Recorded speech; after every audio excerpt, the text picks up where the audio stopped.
जय हिंद साथियों।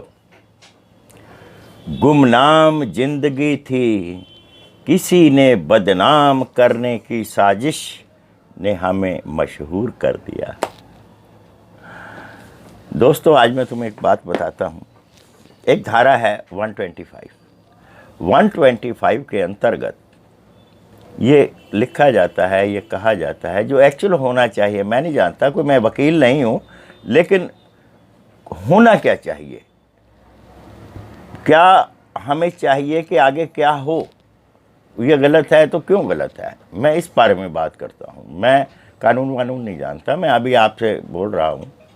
125 के अंतर्गत काम करने वाली महिलाओं को भी खर्चा दिया जाता है। किस बात का खर्चा? जब वो सक्षम है, पुरुष के समान है, मान लेते हैं वो पढ़ी लिखी नहीं है, तो सबसे पहले जिन औरतों के केस चल रहे हैं उनको सरकारी आंगनवाड़ियों में काम दिया जाए। काम वाम तो इनको करना नहीं है, हाड हराम है, मुफ्त की रोटी तोड़नी है, शादी करके पति को ब्लैकमेल करना है। ये इनका मुख्य उद्देश्य है शादी करने का, कि हमारी पेंशन लग जाएगी। लेकिन ऐसा नहीं होता, खर्चा लगता है। ये जो संशोधन की बात कर रहा हूँ, मैं संशोधनों की बात करता हूँ। एक कानून 497 में शादी के बाद भी अगर स्त्री या पुरुष कहीं संबंध बनाते हैं तो अपराध की श्रेणी में नहीं आता। न्यायालय ने कहा है स्त्री पुरुष की संपत्ति नहीं है। तो क्या पुरुष की संपत्ति स्त्री की होनी चाहिए? संशोधन चाहिए ना। कहा कि कानून, ये मैं जानता हूँ 158 साल पुराना कानून है, सन 2018 में ये समाप्त किया गया, लेकिन पूर्ण रूप से नहीं किया। पूर्ण रूप से तब होगा, इसमें एक पेज छोड़ दिया। पेज क्या छोड़ा है? अगर पति या पत्नी कहीं एक्स्ट्रा एडल्ट्री में पाए जाएंगे तो तलाक का आधार बन सकता है, यानी फिर कोर्ट की लड़ाई। आप इसको स्वतंत्र करें दोनों पक्षों को। हमारे भारत में ऐसी संस्कृति नहीं है। बहुत से लोगों ने, जिस समय ये कानून के ऊपर चर्चा हुई थी, तो सबने यही कहा था ये देश की संस्कृति को बिगाड़ देगा।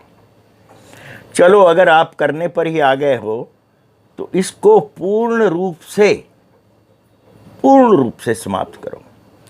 पुरुष जहां मर्जी चाहे रहे, स्त्री जहां मर्जी रहे।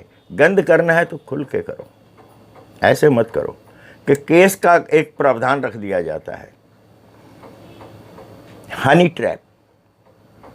लड़की लिव इन में रहती है, अपनी मर्जी से रहती है। लड़के को, बहुत से हम वीडियोस देखते हैं, फ़ोन करके उसको फंसाया जाता है, फिर उसके ऊपर झूठा बलात्कार का मुकदमा लगाया जाता है, जबकि सारा कुछ उसकी रजामंदी से ही हुआ होता है। मैं बेटा पुरुषों के लिए लड़ रहा हूँ, मेरी पर्सनल दुश्मनी किसी से नहीं है। मेरे बारे में कोई क्या कहता है, मुझे इससे कोई परवाह भी नहीं है, मैं डरता भी नहीं हूँ। तो अगर इसको हटाना है तो पूर्ण रूप से हटाया जाना चाहिए। लिव इन को भी मान्यता देनी चाहिए, ताकि झूठा केस करने वाली स्त्रियों की अकल टिकाने आए। पुरुष आज भी महान है, ताकतवर है। स्त्री पहले भी अबला थी, आज भी अबला है। अगर वो सबला होती तो 125 के अंतर्गत खर्चा नहीं मांगती। अगर वो सबला होती, पुरुषों को हनी ट्रैप में फंसा करके खर्चे नहीं मांगती, बलात्कार के केस नहीं लगाती। आज भी पुरुष सबल है। इस कानून को पूर्ण रूप से समर्थन दिया जाए कि आप जो मर्जी कीजिए। आपने छुप करके तो अपराध करने की छूट दे दी, पकड़े जाने पर केस करने का अधिकार दे दिया। ये पूर्ण रूप से समाप्त नहीं हुआ है। कुछ लोगों को होगा ऐसा एतराज। मैं इस कानूनों में संशोधन चाहता हूं, ना कि मैं कोई एडवोकेट हूँ, मैं कोई वकील भी नहीं हूँ। जब भी आज़ादी दें तो पूर्ण रूप से दें। आपने मुंह तो खुला छोड़ दिया, हाथ बांध दिए, ये कौन सी आज़ादी है? एक तरफ तो आप आज़ादी दे रहे हो, जो मर्जी करो, दूसरी तरफ कह रहे हो ध्यान से करो, पकड़े मत जाओ, पकड़े जाओगे तो तुम्हारे ऊपर तलाक का केस बन सकता है। कानून क्या ठीक है ये? एक तरफ आज़ादी दे रहे हो, उसको तो कह रहे हो चोरी कर, और पुलिस वाले को कह रहे हो उसको पकड़ ले। गलत है ना? मैं इसके ऊपर ये कहना चाहता हूँ। बाकी मैं आने वाले समय में अपने ज्योतिष की करामात आपको दिखाऊंगा। एक कुंडली डालूंगा मैं, और वो आप किसी पंडित से दिखाइए, किसी को भी दिखा देना, जो थोड़ा बहुत आजकल तो सब लोग जानते हैं। वो कुंडली एक पागल की कुंडली है। वो अगले एपिसोड में मैं ज़रूर डालूंगा। और बाकी मैं फिर कहूँगा, छूट दो तो दोनों पक्षों को दो, एक पक्ष को छूट क्यों? पुरुष ही बलात्कारी क्यों, नारी क्यों नहीं? बलपूर्वक किया गया कार्य जो है वो बलात्कार कहलाता है। लोग क्या केवल पुरुष ही करता है, स्त्री नहीं करती?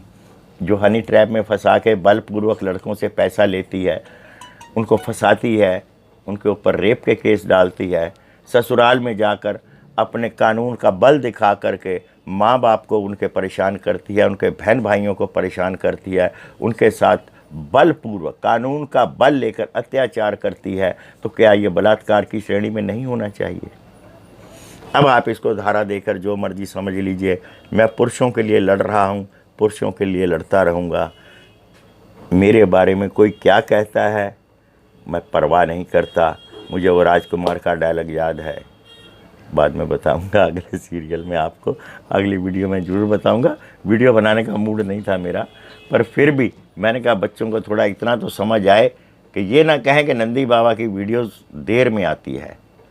तो वीडियो मेरी ज़रूर आती रहेगी बेटा आप तक। आप हिम्मत बढ़ाइए।